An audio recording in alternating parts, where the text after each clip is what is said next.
Federal Drive is presented by GEHA, Government Employees Health Association, proudly providing health and dental benefits to federal employees and their families. Visit GEHA.com. And now, the Federal Drive with Terry Gerton, sponsored by GEHA.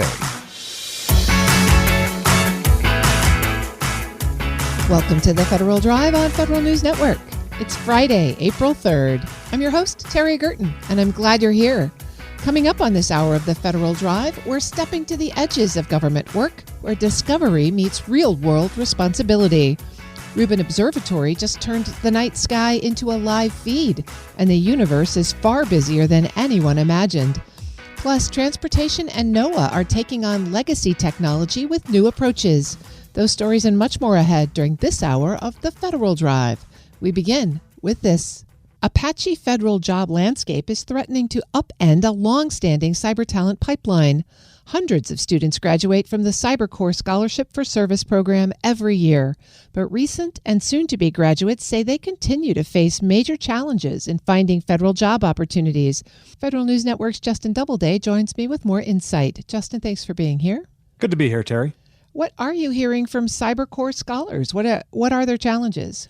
I'm hearing from Cyber Corps soon-to-be graduates and recent graduates who are all facing challenges finding a qualifying federal job. They have to find a federal job in return for their federal scholarship. And they have 18 months from graduation to typically find one of those jobs. But 14 months or so into the Trump administration, there's just been a lot of challenges for these graduates in terms of finding a qualifying federal career. This really came to a head during an annual career fair that was hosted in February this year. Now, typically these are in-person affairs that allow graduates to directly connect with a federal agency recruiter and apply for jobs on the spot. This year, the Office of Personnel Management shifted the career fair for Cyber Corps to a virtual platform, and there were only about 40 agencies that showed up at this event as opposed to the 75 plus that show up to in-person events in the past. And not only that, many of the agencies that showed up did not appear to have any job openings. Others, such as the FBI, were advertising for 1,000 open special agent positions that aren't specific to cybersecurity or IT. Other agencies were advertising for mid and senior level positions. And so a lot of Cyber Corps scholars walked away from that career fair feeling less optimistic than ever about finding a federal job. And a lot of them are now considering going into the private sector and just, risking having to pay this scholarship back as a loan just because they need a job once they graduate. What has OPM said about these concerns? An OPM official told me on background that they are actively working with agencies to align hiring needs to the Cyber Corps program's talent pipeline. That includes outreach to chief human capital officers. The program is also exploring ways to broaden that outreach, this OPM official said, and increase engagement across a wider range of agencies. This official said that OPM is confident that the vast majority of scholars will find employment with federal agencies by the end of this fiscal year. That's in September. That is pretty far removed from what I'm hearing from the scholars themselves, who do not feel very confident at this point about finding a federal job because there simply aren't that many for recent graduates within, for instance, the 2200 IT job series. Justin, if these issues persist, what is the potential impact on this program in the long term? Yeah, well, this program still has a lot of students, active students in the pipeline. Right now, it's at about 1,000 students per year who are enrolled. And they typically take 2 to 3 years to graduate once they're a part of the program. But one of the longer term issues could be that less students are interested in the Cyber Corps program because of the challenges they're seeing a lot of these scholars face today. I spoke with Jack Burnham, who's a research associate at the Foundation for the Defense of Democracies. He and his colleague, Sophie McDowell, recently wrote a piece urging kind of the federal government to bolster and kind of reapply their backing to this program. When the federal government is saying on one hand that they continue to fund this program, but on the other, refusing to effectively honor their word by closing off the pathways that these students would otherwise take, that's really setting a very, I think, dangerous signal about the value of having a career in public service to effectively, at this point, multiple generations of students. Justin, how are these challenges changing how the CyberCore graduates are thinking about their careers?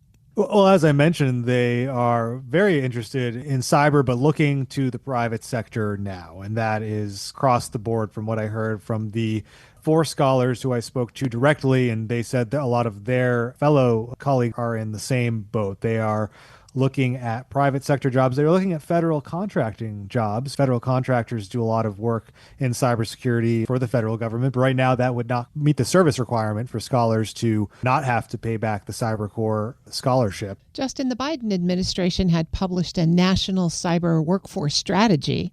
Has the Trump administration been any clearer about its broader cyber workforce goals? At a high level, the Trump administration has said that they care about the cyber workforce. They care about improving and strengthening the cyber workforce. The national cyber strategy includes a priority to bolster talent, including within the federal government. And, the Office of Personnel Management as well, more generally, has initiated a push to hire more early career employees. OPM recently launched a portal to connect early career feds or potential feds to job opportunities throughout the federal government. But we're not seeing kind of that same level of detail in terms of how are they going to potentially turn things around with the CyberCore program? What else are they going to do on the cyber workforce front? There is some discussion of a new cyber talent academy that would kind of cut across the federal government. That comes from the Office of the National Cyber Director. We haven't seen the details on that yet. And so right now, these CyberCore students are kind of just left wondering what comes next and how they're going to find a job. I think this is a perfect example in which you have a program that perfectly aligns with what the administration is looking to do in cyberspace. And I think is absolutely mission critical to fulfilling the administration's views on the United States as being a dominant cyber power. So I think to me, this is an area in which the administration can really make quite a good deal of progress on fulfilling some of the goals that they've outlined. And again, that's Jack Burnham, a research analyst at the Foundation for the Defense of Democracies, talking about the CyberCore program. Justin, thanks for bringing us this story. Thanks, Terry. It's Federal News Network's Justin Doubleday, and you can find his story at federalnewsnetwork.com. Up next, Rubin Observatory just turned the night sky into a live feed, and the universe is far busier than anyone imagined. This is the Federal Drive with Terry Gerton on Federal News Network.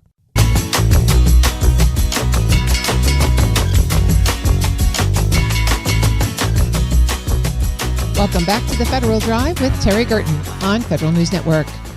The launch of Rubin Observatory's alert system marks a breakthrough in astrophysics, giving scientists a real-time stream of changes across the sky, from brightening stars to newly spotted asteroids.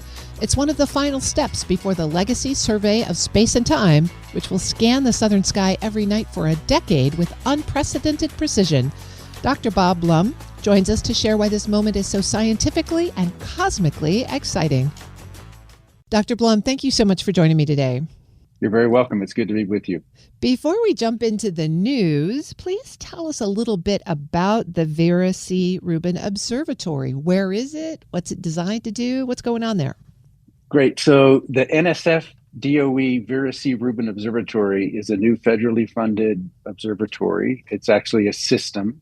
It's distributed all over the world in some sense, but the telescope and the world's largest digital camera are in Chile, about the middle of Chile, in the region of Coquimbo, on a mountaintop called Cerro Pachón.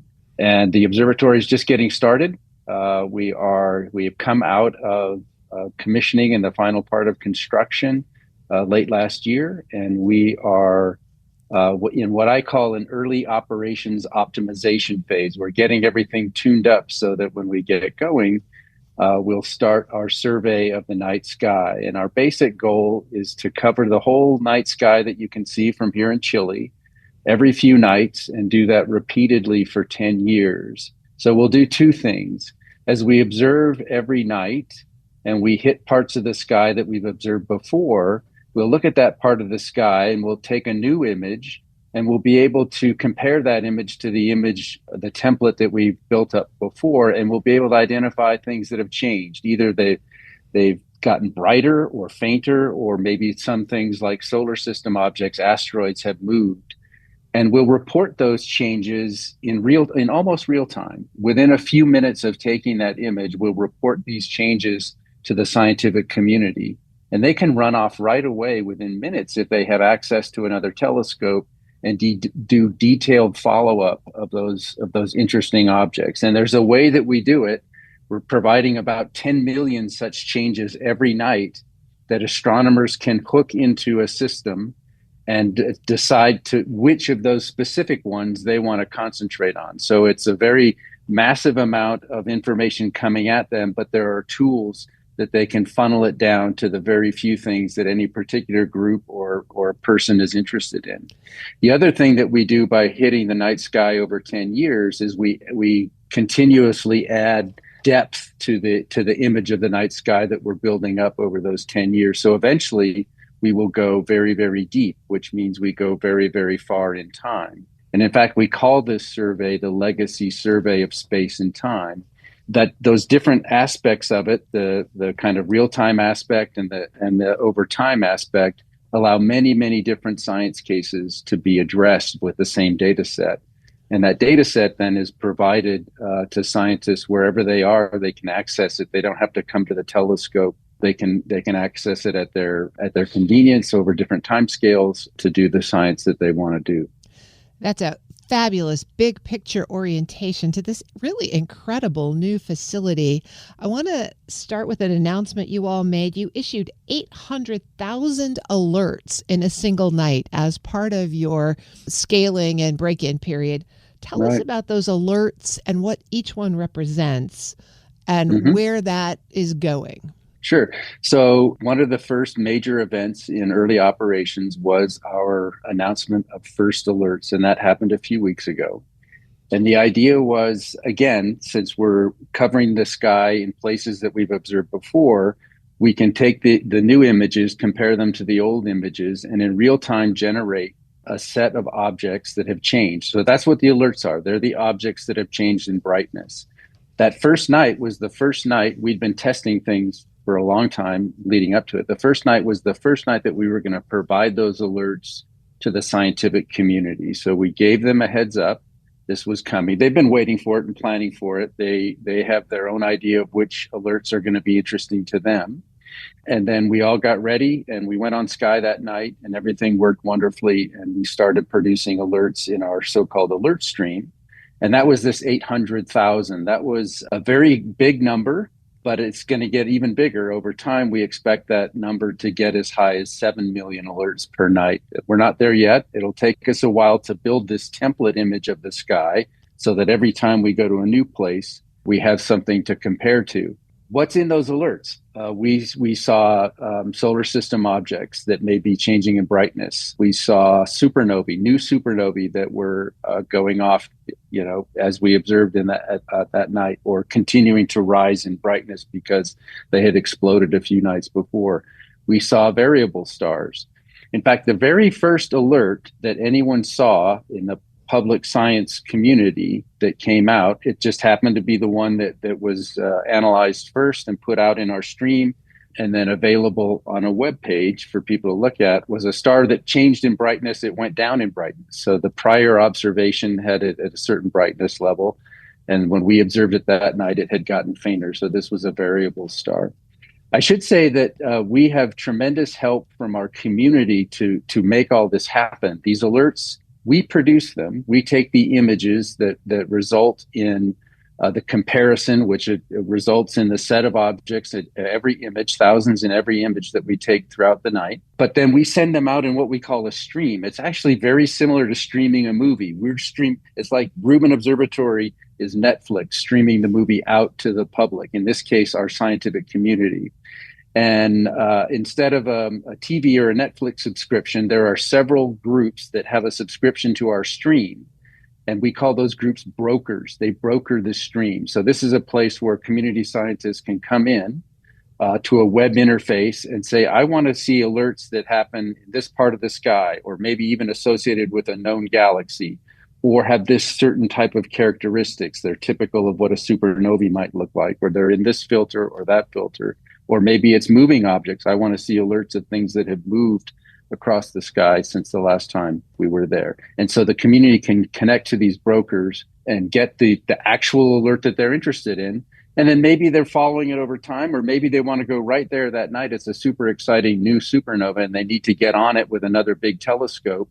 And so they can follow it in more detail as Rubin goes off and does something else. I should say that we do this on a cadence of every 30 seconds. We take about 30-second images, and then by the time we move to the new place, maybe 40 seconds have gone on. So every 40 seconds, we're sending an image to our data facility in California. So we're in Chile, so 10,000 miles away. We have a high bandwidth network that's dedicated to our operation. That's just every night as we take an image, it goes up to California. We get those images there in about 10 seconds. And then we process them. So after we've taken an image on sky, it's only about a couple minutes before the community has the information, the location on the sky, something about brightness, and they can go off and start doing science within a few minutes of us having taken that image. And we just do that over and over every night for 10 years. I'm speaking with Dr. Bob Bloom. He's director for the Rubin Observatory operations. What has been the initial response of the scientific community to those early pictures? Anything surprising pop up there? I think they're still digesting it. And so I know that they've gone off and that different groups are indeed following up some of the alerts that we've seen. So the first response was, this is amazing. We're so excited. We're happy to be engaging finally. This project has been in development from its various early stages for more than 2 decades. And so the last few years, it's gotten really exciting. Everything coming together here in Chile and everything in our data facility in California. By the way, we have other professionals working on our data management system around the world. So a very big community all around the world. Then our scientific community been with us the whole time, thinking about it and getting ready for it. And so that first night when they actually saw it come together live, right on schedule, right on cue, and they could actually go and take the data and either start analyzing it or go off to another telescope, there's just really tremendous excitement. Now, we're still just starting. We're still optimizing things. We're not quite ready to start our big survey for real yet, but the alert stream was the first part of this. And everywhere from us to our scientific community and the brokers in between that are providing the alerts to the community, we're learning a lot even in the last few weeks as we turned everything on. So 8 million alerts that first night was a big one. And we're seeing how everything worked, and we're making tweaks to the things that didn't work as well as they should have, and noting the things that are working well. And so we'll go forward. In the next period, we're actually going to tune down the number of alerts that we're going to be sending out. And that's just because we'll hit the natural frequency of places on the sky that we currently have template images. And it will take us getting into the survey and covering the sky systematically to really build up the templates before we have the full alert stream. I mentioned earlier, 7 million a night at some point down the road. That'll take us a while to get there so that we have the full sky coverage and we can do the comparison anytime we go. So everyone had a great first taste of what it's like, and now they can go back out and work on things and make things better as we start to steadily build up this alert stream and get toward the start of the survey. I've been speaking with Dr. Bob Bloom, director for the Rubin Observatory operations. Thank you so much for joining me. It sounds like the next 10 years are going to be really exciting. We are very, very excited to be getting going on this amazing project right now, and it was a pleasure to be with you. Thank you. We'll post this interview at federalnewsnetwork.com/Federal Drive. Subscribe to the Federal Drive wherever you get your podcasts. Still to come, a new ARPA H effort aims to change how doctors understand and treat critical illness in real time. But first, transportation and NOAA are taking on legacy technology with new approaches. You're listening to the Federal Drive with Terry Gerton on Federal News Network. Welcome back to the Federal Drive with Terry Gerton on Federal News Network. One of the Transportation Department's core systems for tracking trucking company compliance is more than 25 years old. And at NOAA, satellite systems that capture critical weather data are so central to the mission that the agency has been cautious about changing them at all. Now both agencies are using newer approaches that make it easier to modernize these legacy systems without putting operations at risk. Federal News Network's executive editor Jason Miller moderated a recent panel at the ATARC Public Sector CIO Summit on how that work is getting done. The panelists were Ankur Saini, the Chief Product and Technology Officer at the Department of Transportation, and Rick Miner, the Deputy Assistant Chief Information Officer for Satellites at NOAA. First you hear from DOT's Ankur Saini. The way we are approaching modernization at FMCSA is we are not taking our systems and replacing one-to-one. We're not saying we have an old system, let's have a new system, because there's one problem with that approach. In 5 years, you'll still have another problem that will be the same thing, because technology is moving at a rapid pace, right? What we are doing is we are reimagining how we can do work now that we have better tools, better technology, cloud computing, agentic AI, whatnot. How can we make the experience of somebody as a motor carrier registering with us better? Can we make it faster? Can we make the process more automated? Do we need to collect these 300 pieces of information every single time they engage with us, since we already have that information? So if you are a motor carrier today, you literally have to traverse a labyrinth of systems to interact with us. There's a system where you go request access, then you log into another system, invoke another application to put your application in, and once it's approved, to manage that registration, there's another fourth system. And to get some data out, there's a fifth system. Our modernized registration system, we're calling it Modus. That's a one-stop shop. Everything that you do as a motor carrier will be there, whether it's registering for new authorities, maintaining existing ones, filing your biennial updates. This will give everybody a one-stop shop into everything that you have to do with trucking in general. The other concern that this modernized system addresses, that fraud is rampant in trucking. Cargo theft has gone up like 600% year on year over the last few years. And as our head of the registration program will tell you, today, using the systems that we had, your dog could register as a trucking company owner. That's how open the system is. We're putting an end to that. We have integrated identity verification, business verification, documentation checks, all automated through the registration process, so that dogs or other entities that are not humans cannot register as a motor carrier, or foreign entities can't register as motor carriers and operate on U.S. soil. So fraud resistance capabilities, one-stop shop, data that is integrated, maintaining integrity across.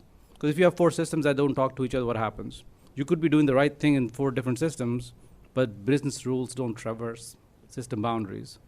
So if a business rule prevents you from having a positive result in 3 different systems, you can still have positive results in 3 different systems. So all of that is going away. That, for us, that should translate into a safer trucking ecosystem, safer roads, and we all have impact for that, right? Because we all share roads with the trucks. So it's all in our best interest to have a safer highway, safer trucking. So that's our big news that pertains to modernization. That's big news. Real quick, keep the microphone on. Since this is an IT infrastructure panel, Yep. The underlying infrastructure, just give me like 30 seconds or a minute of how are you ensuring that you can adapt, upgrade, modernize, continuously do it. You're going to tell me DevSecOps and all that, but tell me what just a little bit about the infrastructure piece, and then we'll move on. Right. So about 5 years ago, we made a conscious decision to move 100% of our infrastructure into the cloud. We are today 100% in AWS. And some of it was just lift and shift, so we don't really leverage the benefits that come with being in the cloud. It's like renting a data center in the cloud. But what that has allowed us to do is, when we modernize, we can use, like for this new system, we can use things like auto-scaling. Because we have an ecosystem for 2 million trucking drivers, and sometimes things are seasonal. You'll have a consistent demand over time, and all of a sudden something happens and your usage peaks. It'll be nice to have scaling features that help us alleviate some of those needs. Content delivery networks, we can be closer to where you are. And so, yeah, we're 100% in the cloud. We're leveraging everything that we can on our side to make sure that the experience for a consumer is seamless. We have redundancy to make sure these mission-critical applications stay online for an extended period of time and not suffer from being seasonally available rather than being 24/7. They're like 24/6. Not, All right. let's not do that. Some of the interesting things with NOAA is with all of the different drivers for required innovation and modernization is the push to improve our weather forecasting in the United States. So I work with NESDIS, and so we provide the observations, but being able to see how we are innovating the technology, but also innovating our cultural attitude to try and do it. So we've been very conservative over the years because the weather forecasts are so important. They're important for economic reasons. They're important for life and safety reasons. And so as an agency, we've always been hesitant to try and touch it. So it's one of those systems that tends to live for a little bit longer. But with this drive now, that brings many opportunities for innovation, and innovation in a much quicker time frame, which is a challenge, but it's also kind of exciting. And being a button pusher, I'm the kind of person who likes to sit here and play with all the technology and get it going. It's an exciting era as we're trying to not just go to cloud or use AI, but stretch it and see how much can it do, how much can it provide, while still meeting the mission and the requirements. All right, so don't turn your microphone off. You opened the door, so now you're going to let me walk through it, hopefully. When you talk about innovation, do you have an example of maybe what one would be, could be? What are you thinking about beyond the fact of, okay, we have opportunities. How do you grab those opportunities? So one of the areas that we're trying to look at is in the weather service at the local forecast office. They have a system called AWIPS. It should be familiar if you're in the weather business. It's essentially a little mini rack of servers that allows the forecasters there to do some things. There's some advantages to that. There's some disadvantages because they're all slightly different at every forecast office. And so as we're trying to modernize that by putting it into the cloud and take advantage of all the synergies that are going to happen there, at NESDIS, we're trying to do the same thing with the observations. So now we can get more data to more forecast offices quicker without having to copy it and have the extra overhead that the on-premise systems are working. And then it should be able to work even in disaster-prone areas. I mean, if you imagine being a weather forecast office in Florida when a hurricane comes through, your AWIPS may not be working so hot because you're not actually in your office. It's been flooded. But if it's in the cloud, there's the potential, and that's the goal, to be able to do that anywhere. So now I take a laptop and I get a Starlink or something and I get to the internet and I can still do my forecasts and I can provide the emergency managers in those situations there. So that's some of the exciting technological innovation that we're looking at. Ankur Saini is the Chief Product and Technology Officer at the Department of Transportation, and Rick Miner is the Deputy Assistant Chief Information Officer for Satellites at NOAA, speaking there with Federal News Network's Executive Editor, Jason Miller. You can find their full conversation at federalnewsnetwork.com. Search Ask the CIO. Coming up next, a new ARPA H effort aims to change how doctors understand and treat critical illnesses in real time. This is the Federal Drive with Terry Gerton on Federal News Network.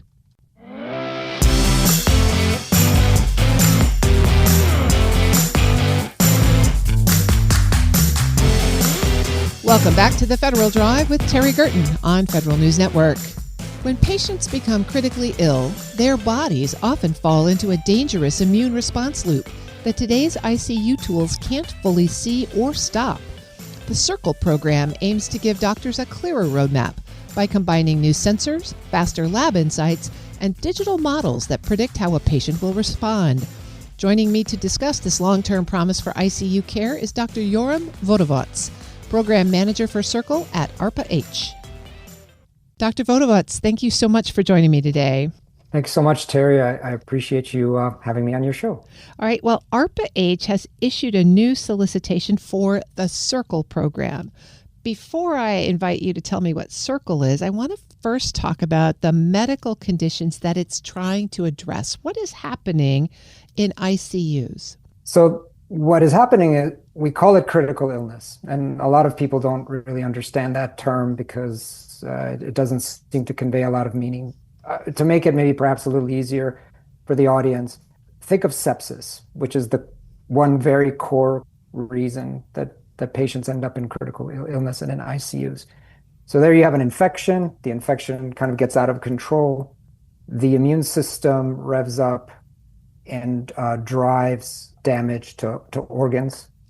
And then that process requires support for those organs because they just don't function properly. So for example, you need support for your lungs via mechanical ventilation or support for your kidneys via dialysis or other forms of support. And this happens in the intensive care unit. And then unfortunately, well over 4.5 million people in America have this happen to them through a variety of causes. And then anywhere from, depending on the specific situation, anywhere from 10 to 30% or more of those people can succumb to that process and die. And then importantly, even if you do sort of okay and you get through that ICU stay, you experience elevated morbidity and mortality for months to years after that ICU stay. So sepsis is like the kind of prototypical cause that people think of when they think of critical illness. But if you have a severe injury in a car crash, for example, and you survive that injury, you will end up in a state of critical illness as well, because the support that's needed will land you in an ICU, and then the process that's very similar outwardly to what happens in sepsis will happen there. And it can also happen for people that, for example, have a complication of heart failure or some other type of organ failure due to chronic disease. That also brings them in. And this was what was, I think, confusing for clinicians over the years, is that how all these different, seemingly very different causes could end up in a syndrome that has some very similar manifestations.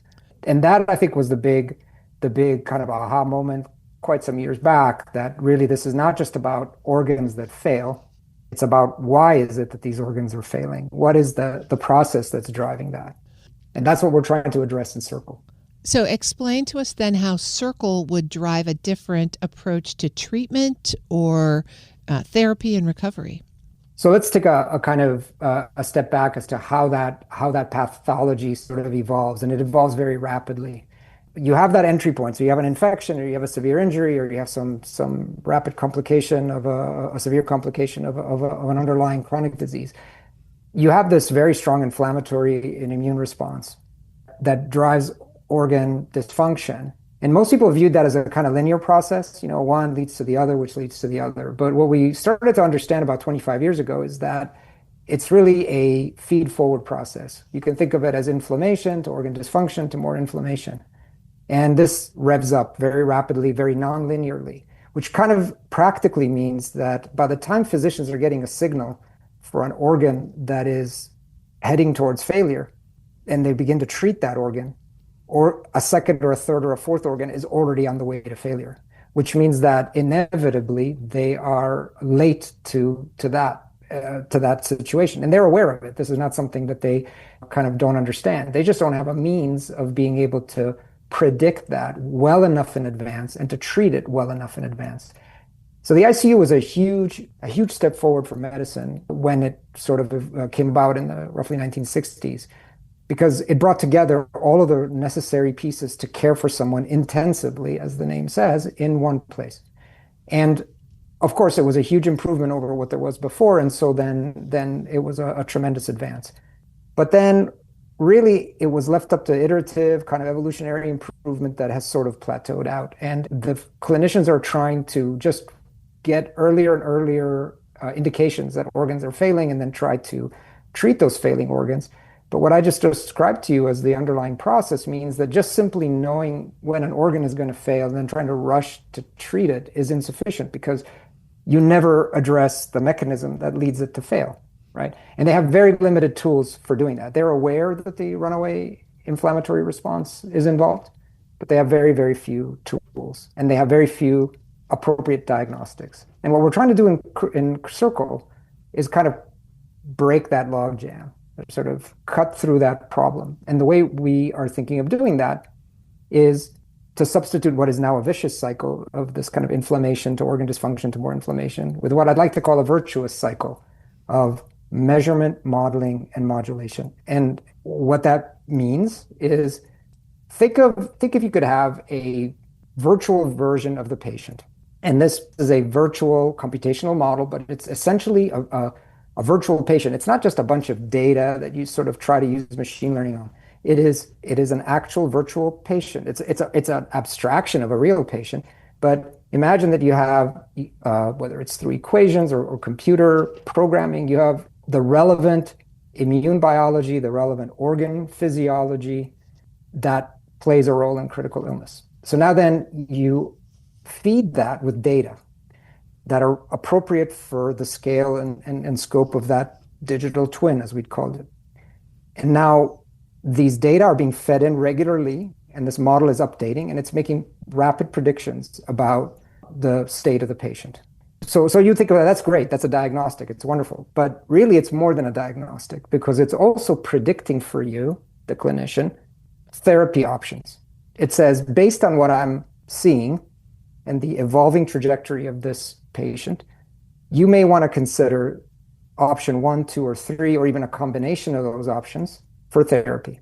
And so that's the first 2 parts of the program. But then, and that's already a major advance, but the key part, of course, is testing that that's true. So the third part that closes the loop is the validation part, the modulation part, whether it's experimentally or using selected kind of clinical studies. The idea is to take those inferred control points that come from the digital twin model that is fed by the data from the patient and testing them during the research and development phase of the program to make sure that they're actually correct. And then that's the core structure of the program. And I could talk more about some of the ancillary parts of the program that are also really important for solving other related problems in the field to make all of this into a reality. I'm speaking with Dr. Yoram Vodovats. He's the program manager for the Resilient Systems Office at ARPA H. Well, let's take that a little bit farther. What steps are you building on now in both the regulatory side and the program development side so that a tool like Circle could move from the lab actually into the ICU room? That's a fantastic question. We've been working diligently with potential partners within the federal government to unlock data sets that would hopefully help during the R&D phase to help build these models and to calibrate them and to validate them, and also to expand their reach. And we're also working, in fact, we just got off of a discussion with the FDA on the whole digital twin side of it, because that's an emerging technology. And I think our program may be the first one that will really, really stress test the digital twin paradigm because of the ICU use case. So digital twins are being used in various industries outside of health, and also in some cases in the healthcare setting. But usually, at least in the healthcare setting, the time horizon for the predictions is a bit further out in time. In the ICU, you're looking to get insights within minutes to hours to a day at most, because that's kind of the decision time frame that makes the difference. Trajectories that are set in motion correctly or incorrectly in the beginning of that ICU time period kind of get set in stone and require ever more heroic efforts the further out in time you go. And we're not talking about further out in time like weeks. We're talking about further out in time like a few days. And really, that's kind of how all complex systems are. They're very dependent on those initial conditions. They're very set in motion and modulated by their feedbacks. And once they reach that kind of terminal velocity where they're really going, they're very, very difficult to retarget, to reorient. And so the idea is that you want to be able to get actionable information and act on it as soon as possible. And that's what Circle is trying to bring to bear. Dr. Yoram Vodovats is Program Manager for the Resilient Systems Office at ARPA H. Thanks so much for joining me today and for explaining this exciting new development. We'll post this interview at federalnewsnetwork.com/Federal Drive. Listen to the Federal Drive on your schedule. Subscribe wherever you get your podcasts. The Federal Drive with Terry Gerton is produced by Eric White and Michelle Sandiford. Our web editor is Stephanie Wright. For the latest updates, stay with federalnewsnetwork.com or follow us on Facebook, YouTube, and LinkedIn. Up next, the top national headlines from CBS News and the Federal Newscast. I'm Terry Gerton. Thanks for listening.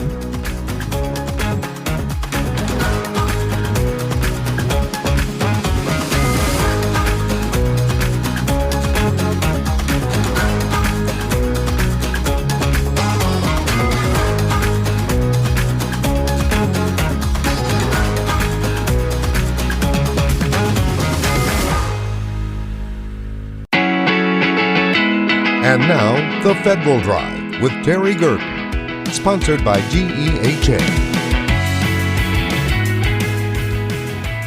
Welcome to the Federal Drive on Federal News Network. It's Friday, April 3rd. I'm your host, Terry Gerton, and I'm glad you're here.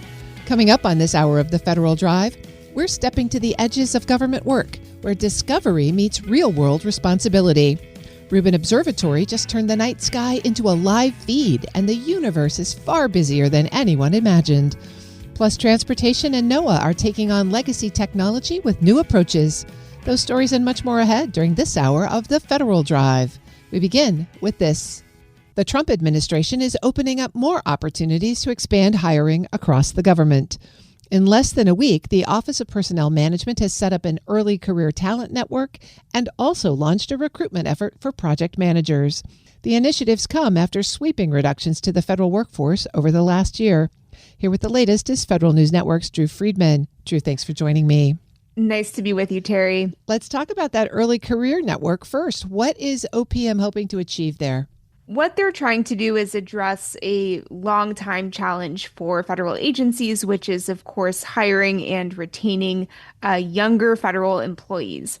This has been a problem for a long time in government, where you have a very small share of the federal workforce that is under age 30, for example, compared with a larger portion of the workforce that is in their 50s or older and eligible or soon eligible for retirement. So what OPM is trying to do here with this new talent network, as they're calling it, is essentially have people who are interested in federal jobs and younger job seekers sign up for alerts on usajobs.gov, where they can connect with agencies who are hiring for lower or mid-level positions across government.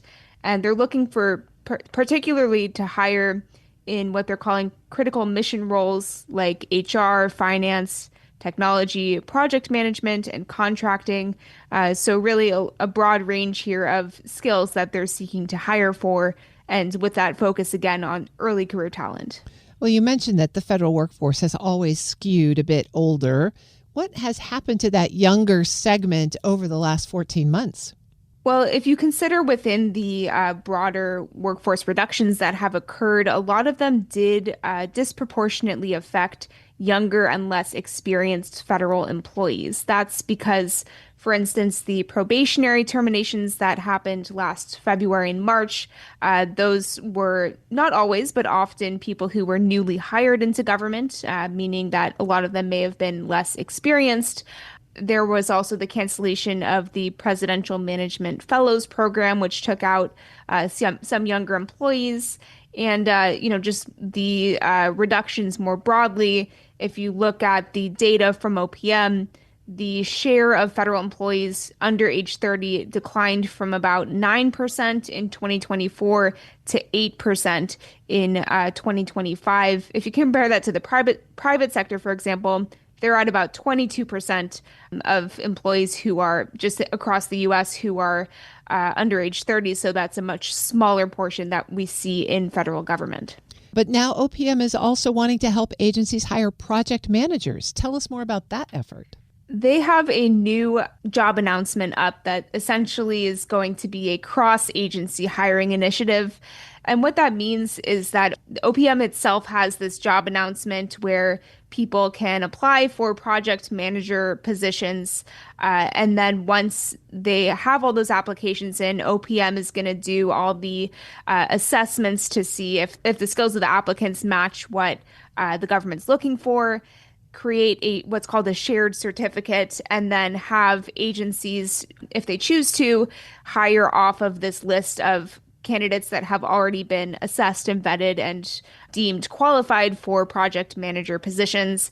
OPM says that this new job announcement aims to combat a critical and government-wide skills gap in project management that has existed for a long time. This particular announcement is looking at the GS-13 level, and the salaries for these open roles would range from about $100,000 to $150,000. What have staffing trends look like for project managers since President Trump took office? There has been a decline, just to put it in short there. This job announcement from OPM focuses on the 0343 job series, which focuses on management and program analysis. That's a very broad category of employees, but it does include project managers within that.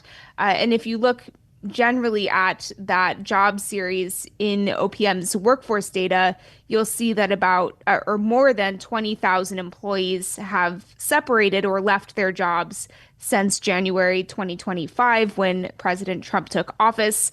So it's there has been a decline in project managers across government. It's not necessarily a one-for-one because, the agencies that may have lost project managers may not overlap exactly with who's going to be hiring now, but that generally gives you a sense of, just the volume of project management expertise that we've seen leave the federal workforce in the last 14 months. These two initiatives both seem like they're pointed in the same direction, trying to fill a bit of the hole that was created with the mass departure of federal workers last year.